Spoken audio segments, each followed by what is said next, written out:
What's up, internet friends, founders, and the entrepreneur curious? You've made it, and you're here. It's Venture Daily with me, Peter Saddington. What's up, guys? Good morning. Good morning to all of you out there. Smash the like button. Make sure that you tweet us out. Let people know that you're hanging out with me on Venture Daily, where we cover 3 news articles every day. We go over venture deals, though. Today, we're not going to be going over venture deals because we haven't collected enough of those. So those will be revealed on Friday.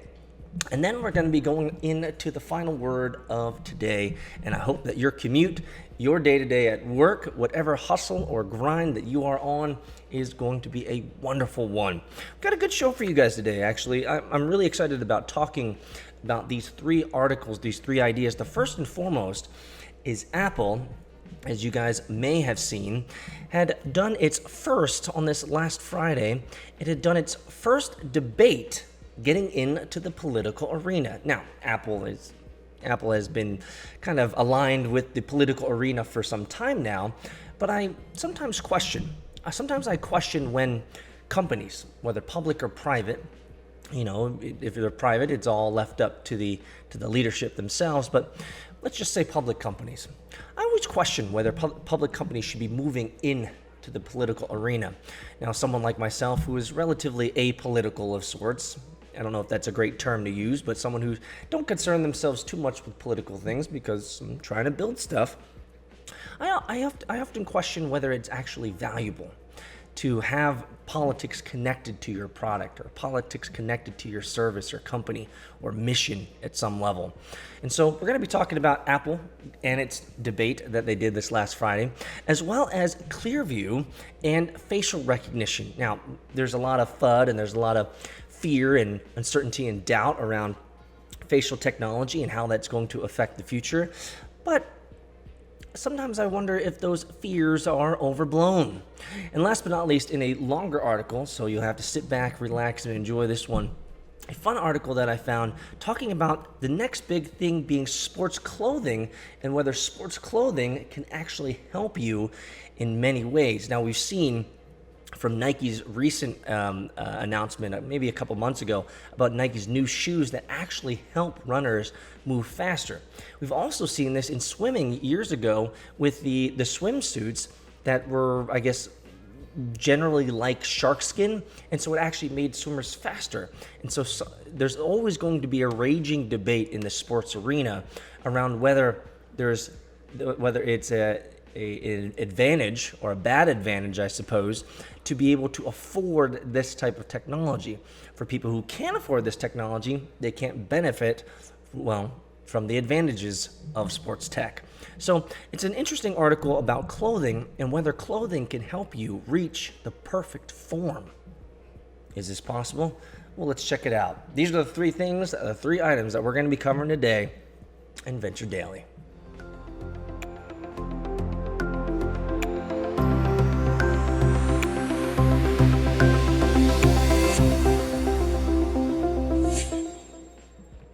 Well, you might have seen or not that Apple is getting deeper into the political game. Apple has co-hosted a political date for the first time this last Friday in an effort to show off its growing investment in news, Sarah reports. So why does this matter? Well, Apple's role in Friday night's Democratic debate in New Hampshire comes at a time of the 2 biggest tech giants, Facebook and Google, are noticeably generally absent from the debates this season. The debate will feature deep integrations with Apple's new subscription news product, Apple News Plus, which bills itself as a more curated, editorial-focused news experience than what's found on other big tech platforms. Now, I've read and I've seen a lot of growth in the subscription news service, and I wonder if, maybe just strategically, if this is merely an opportunity for Apple to get into that game. They like making money after all. New subscriptions are up. Maybe they should take a stab at it. So what are some of the details here? The tech giant is co-hosting a debate alongside ABC New Hampshire's WMUR.TV. Unlike those outlets, Apple will not have a moderator featured in the debate, or didn't have a moderator featured in the debate to question candidates. And it will not be providing or didn't provide any editorial guidance or questions to the moderators. Instead, it solicited questions from users through its news app. The company began collecting questions earlier last week. Apple has also built several special features to highlight coverage of the presidential election, including real-time election results data from the Associated Press, and policy resource guides for readers, a guide for each presidential candidate, and news literacy guide to help readers identify misinformation online. There really is a really strong battle of misinformation online. And as I've talked about before, I always wonder, who is it really benefiting? Is it benefiting you? Or are they just making sure that you don't hear what they don't want you to hear? Apple will provide state and national polling data, infographics, and analysis through a partnership with ABC-owned political blog 538. ABC's news coverage of the debate was live streamed on Apple News and will be available to be live streamed directly on the Apple TV app. So what's the bigger picture here? As we've reported, tech companies have increasingly been participating in co-hosts or sponsors of political debates. Whether this is a good thing or not is left up to you. Let us know in the comments below. During the RNC and the DNC, both the RNC and the DNC decided to cut back on the number of debates beginning in 2016. So here's a quick flashback. YouTube and Facebook first partnered with TV networks for debates during the 2008 presidential cycle.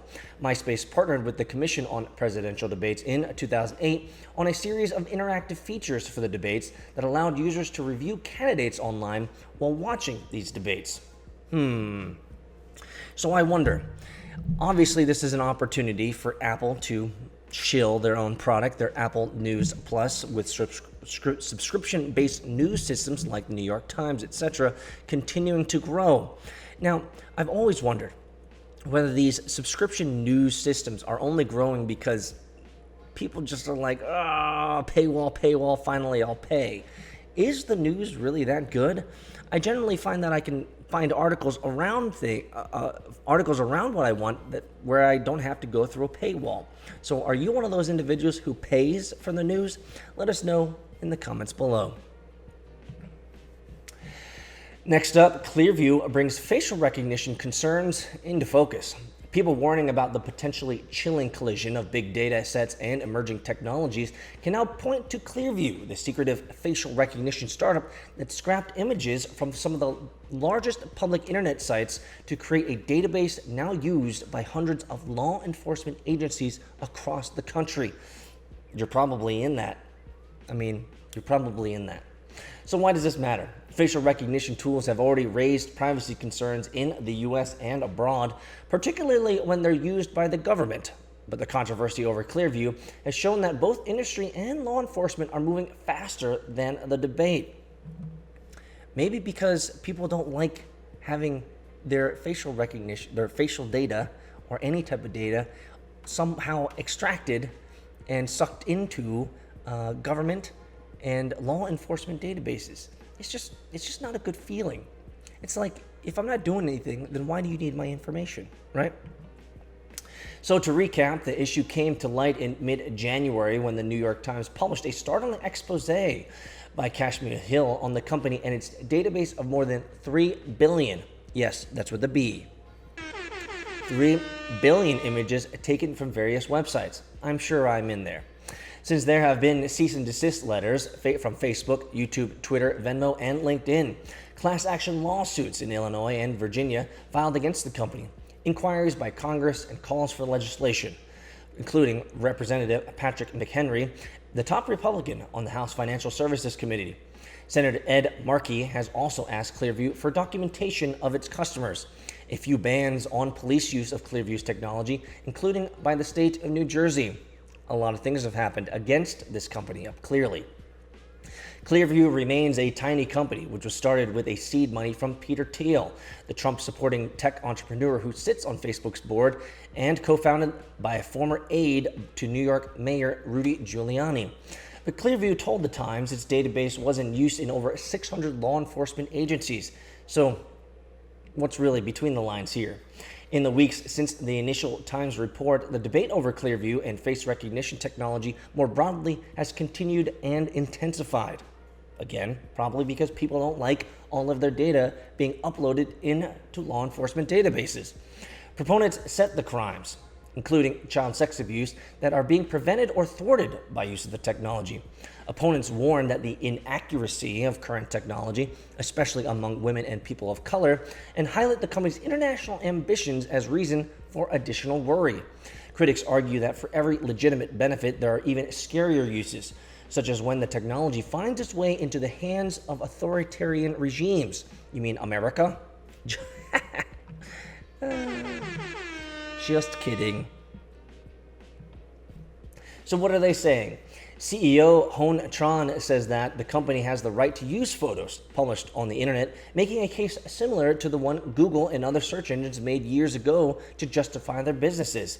Quote, "The way we have built our system is to only take publicly available information and index it that way," he said in a CBS This Morning interview. The ACLU Northern California's Matt Cagle says Clearview AI built its facial recognition system by exploiting your publicly available social media photos. They were able to do this because most social media companies make profile photos public by default and deprive users of the option to hide them. You know what? That is a really good argument. That is a fantastically good argument. Now, while you sign the undersign whenever you sign up for a social media account, this is a really interesting point, and it does make me pause, because while you want your social media profile to, clearly show who you are and all your grandeur and all your skill sets and attributes and what, who you are, they don't give you the option of not indexing those photos on Google. And so if they were to give the option, at least they would be able to hide behind the idea of saying, hey, you signed up for social media, and you did allow us to publicly post this, and it was indexed by the great search engines, and that's why we have your information. And so it seems like the argument could be that they want to push responsibility, which makes sense in my opinion, push responsibility on to the user themselves. If you don't want your photo indexed, probably click the checkbox. So what's our thought bubble here? Well, we clearly need a conversation about the rules and laws that should govern the use of facial recognition. We also need one on what rights people should have over their own likenesses. That Clearview tech should be used so widely with so little notice is one concern. Another, that we might not have much recourse even now, even after its exposure. It's a really intriguing idea, and one that the question posited really makes me think twice about this idea. While at the end of the day, I'm online, and maybe I'm an extreme case because I'm all over the web, and I've kind of foregone the whole idea of that people could deep fake me or leverage my picture or my likeness for malfeasance or something like that.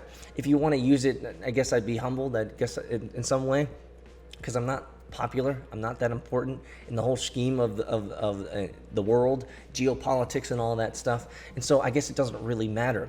But at the same time, it is a little disconcerting that my information is being extracted and uploaded into these giant databases. What are they going to use it for? I don't really know.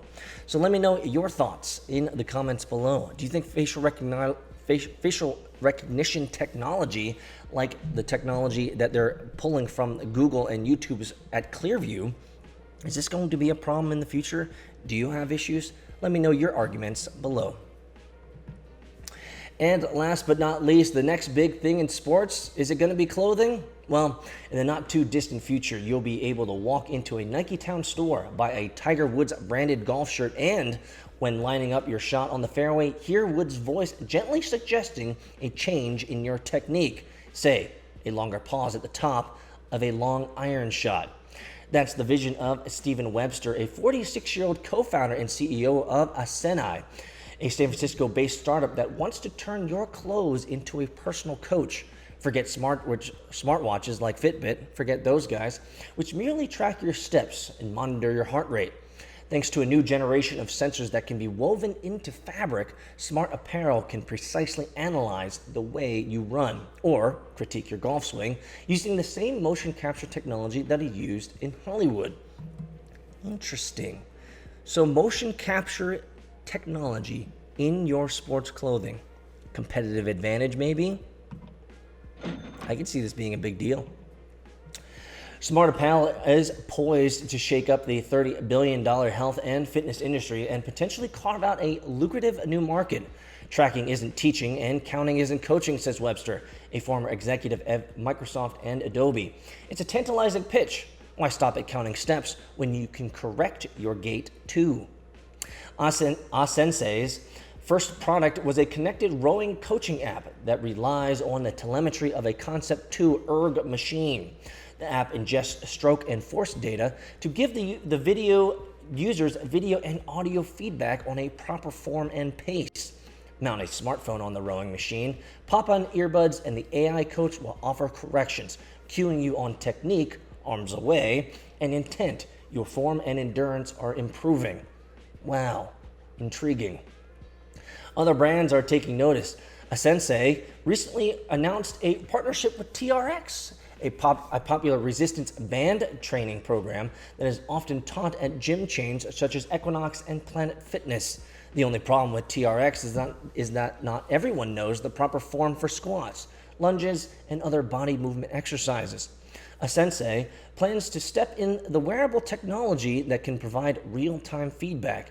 If you're bending at the wrong angle, Sensei's so-called smart apparel, black compensation shirts and compression shirts and pants with 5 initial sensors in each will know.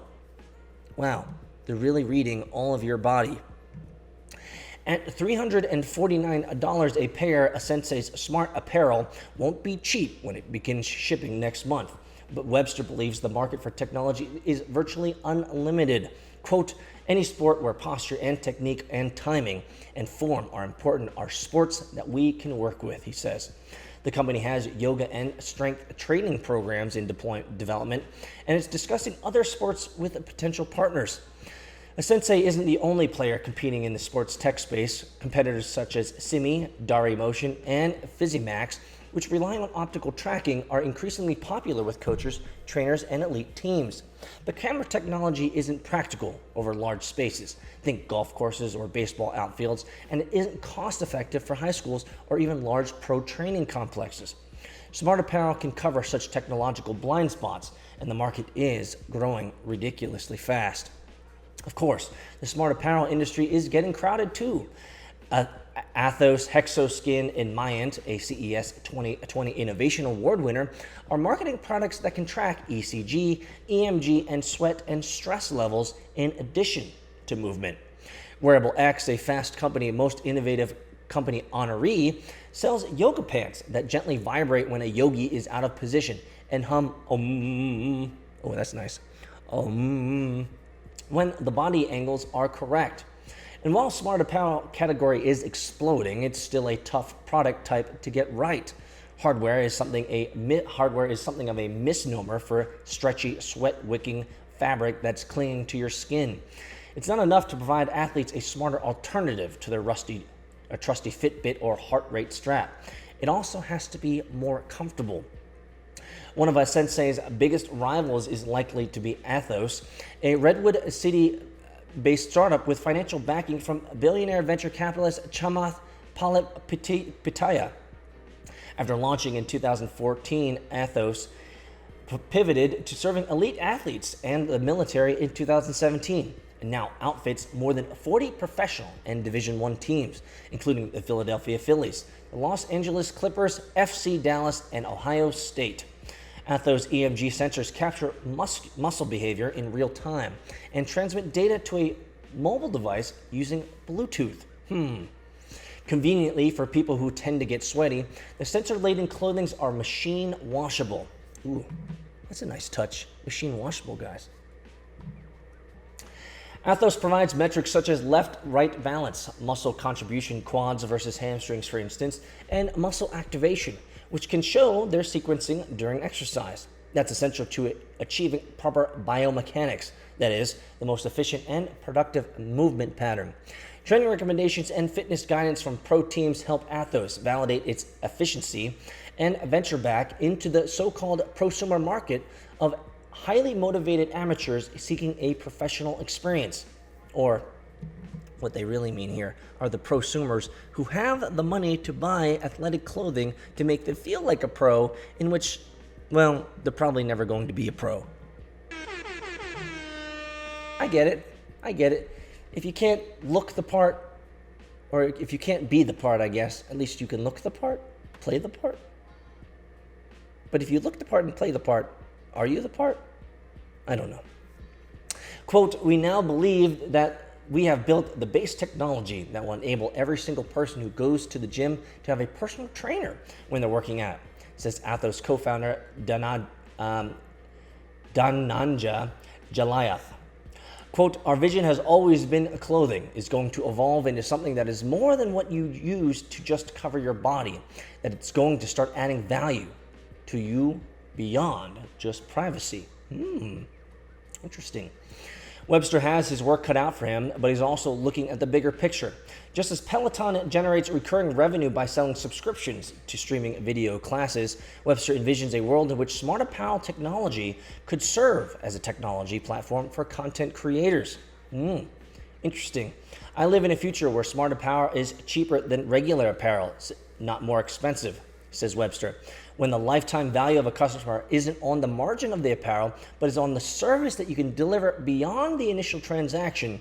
When we can deliver coaching from your favorite athletes and coaches, the business models become really interesting. I would agree. That, however, requires educating consumers on both new problem and its solution.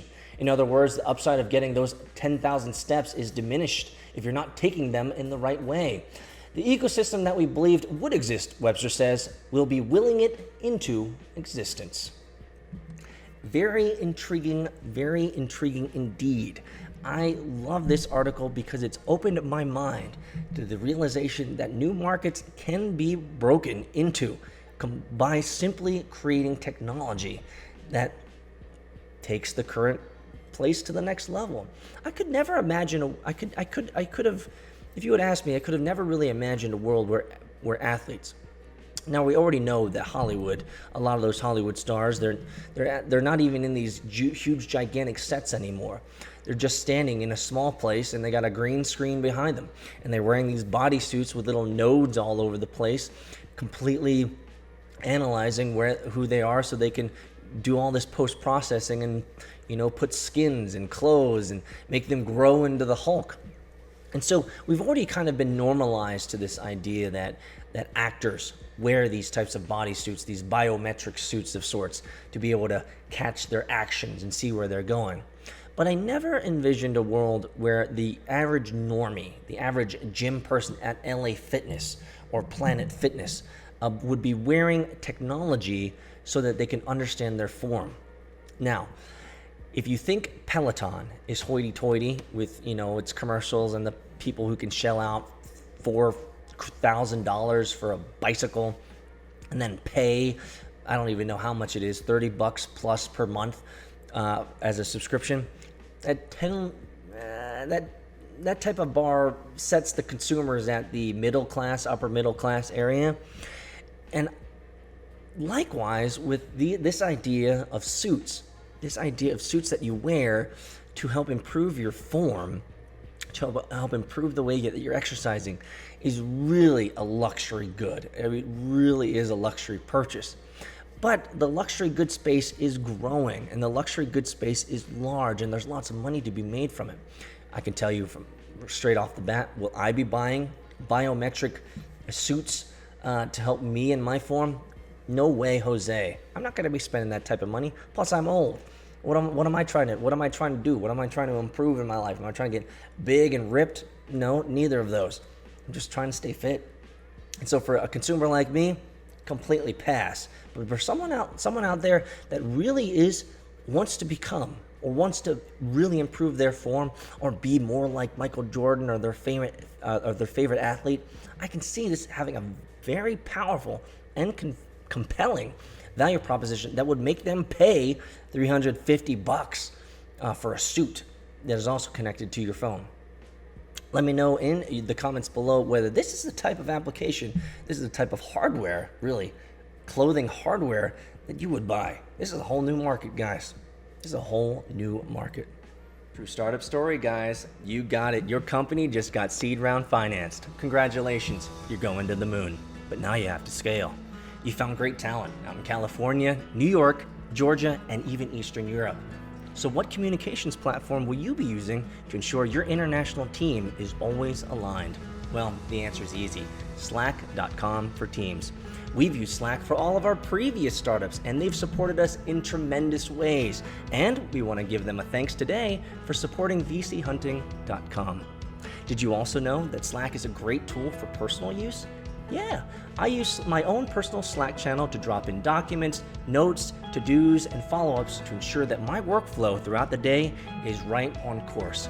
I promise you, if you try out slack.com for personal use, you'll end up using it for your team as well. Go to slack.com to check it out.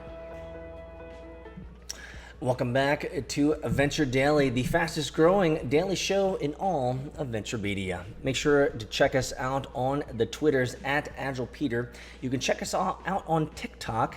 I should probably load that up, but we won't. Check us out on TikTok at VC Hunting.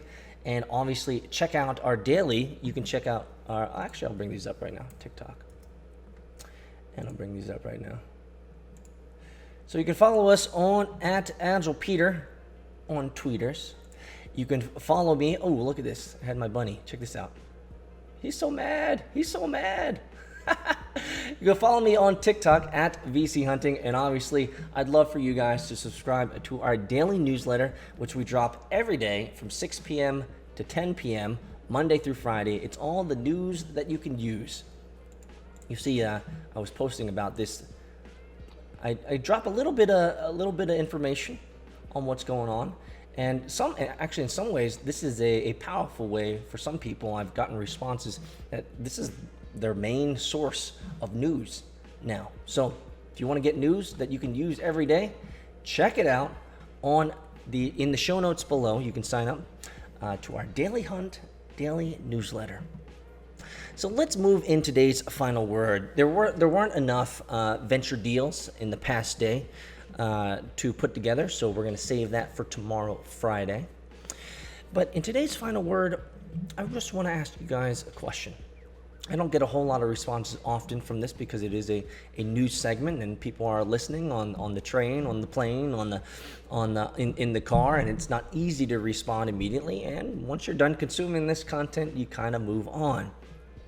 But one of the things that I want to do, and I talked about this in my last live stream this last weekend, one of the things that I want to do is I want to connect with you guys more. I want to create a community where we can engage more often. And the community is a community of hopefully founders or the entrepreneur curious like yourselves maybe out there who are interested in improving their game, improving some side hustle, or maybe just improving their lives in their current career. And I want to create a system. Now, we have lots of options at our disposal. We have Discord, we have Slack. I can load up like a forum type system, though I don't know if I want to track that so much. And so I've been trying to figure out what type of system to use. And one of the things that I'm struggling with, and I don't mind sharing this with you guys because it's the final word and it's my opportunity to kind of just share what's going on in the business. But one of the struggles that I have is I'm still trying to figure out product market fit for these videos, for this podcast, and for this show. I'm not quite attracting, I would say, the individuals that I believe I should be, the entrepreneur curious founders, individuals who are interested in entrepreneurship and starting hustles. Now, I have a community that I've been a part of, and I have people that know me from previous startups, and I'm glad you guys are here. I'm glad that you guys enjoy following me and listening to what I have to say. However, I want to find more founders. Or potential founders, or the entrepreneur curious. I want to find people that want to improve their lives and listen to someone who's had experience doing multiple projects before. And so YouTube isn't serving that up in terms of all the social Twitter, TikTok, Instagram. I don't know if I'm attracting the right people. And so I need to work on my messaging. I need to work on maybe even the content. Though I will say that I have some tension because I really do love reading the news, and I really love being a part of people's day. And so the question is simply this: if I stopped doing the news, daily news, would you care? Let me know in the comments below.